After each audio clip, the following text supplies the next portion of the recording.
on TranZact, we do have a feature of Ledger.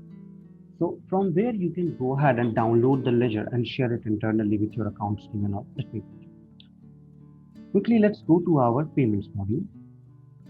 Now, here in your payments module, in the category, on your left hand side, you will get multiple options like document, company ledger, payment receipt, and you need to click on Ledger. So this will be the Ledger window which will get open in time. Now you need to select the company. So once I will select the company name, like Brilliant Engineering Private Limited. So please enter. This is the entire ledger which will get generated in front of you. On your right hand side, you can go ahead and click on download and download this ledger in Excel file, and then after you can share it entirely.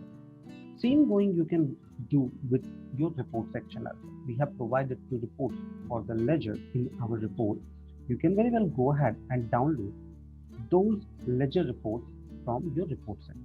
I hope it helps you out in how to go and create or download the company ledger. Have a good day ahead.